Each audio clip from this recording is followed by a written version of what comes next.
செல்வ செழிப்பில் உயர தாயார் மந்திரம்.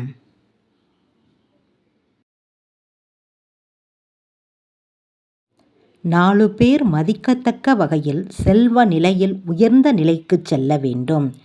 பெரும் சாம்ராஜ்யத்தை அமைத்து பெயர், புகழ், அந்தஸ்தில் கொடிகட்டி பறக்க வேண்டும் என்ற ஆசை நம்மில் பல பேருக்கும் இருக்கும்.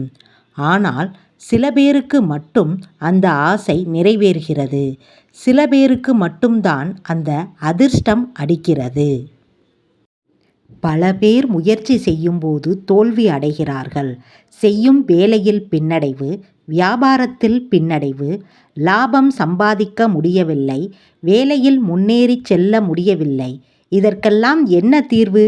அந்த பத்மாவதி தாயாரை நினைத்து வழிபாடு செய்வதே ஒரே தீர்வு. தினம் தினம் பத்மாவதி தாயாரை நினைத்து பூஜை அறையில் விளக்கு ஏற்றி வழிபாடு செய்து இந்த ஒரு வார்த்தையைச் சொன்னால் உங்கள் வாழ்வில் முன்னேற்றம் அசுர வேகத்தில் வளரும். தினம் தினம் உங்களுடைய வேலையை துவங்குவதற்கு முன்பு சொல்ல வேண்டிய பத்மாவதி தாயார் மந்திரம்.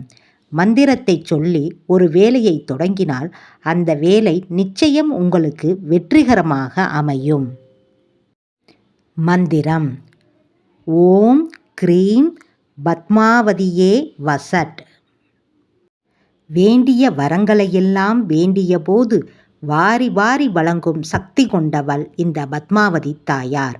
அவளை வசியம் செய்யும் ஒரே வரி சக்தி வாய்ந்த மந்திரம் இதுதான். ஒவ்வொருவருக்கும் தங்கள் மனதிற்குள் இருக்கும் கஷ்டங்களை தங்களுடைய தாயிடம் பகிர்ந்து கொண்டால் மனபாரம் குறையும் என்று சொல்வார்கள்.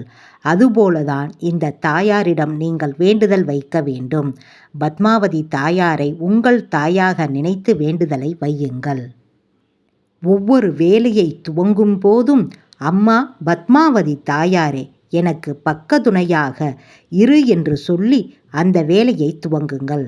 முடிந்த நேரத்திலெல்லாம் மனதிற்குள் அம்மாவின் முகத்தை கொண்டு வந்து மேலே சொன்ன மந்திரத்தை சொல்லுங்கள். வாழ்க்கையில் நீங்கள் மேற்கொள்ளும் முயற்சிகள் எதுவெல்லாம் தடைக்கற்களாக இருக்கிறதோ அதெல்லாம் படிக்கற்களாக மாறிவிடும். மனதிற்குள் நீங்காமல் இருக்கும் குழப்பங்கள் தீரும். சந்தோஷம் பிறக்கும். வாழ்க்கையை எப்படியும் வாழ்ந்திடலாம் என்ற தைரியம் பிறக்கும். நான் தனி ஆள் அல்ல, என்னுடைய துணைக்கு கடவுள் இருக்கின்றார் என்ற நம்பிக்கையும் பிறக்கும். அந்த நம்பிக்கையே உங்கள் வாழ்க்கையில் உயர்த்தியும் விடும். உங்களுக்கும் தாயாரின் மீது நம்பிக்கை இருந்தால் இந்த ஆன்மீகம் பதிவு உங்களுக்கே சமர்ப்பணம்.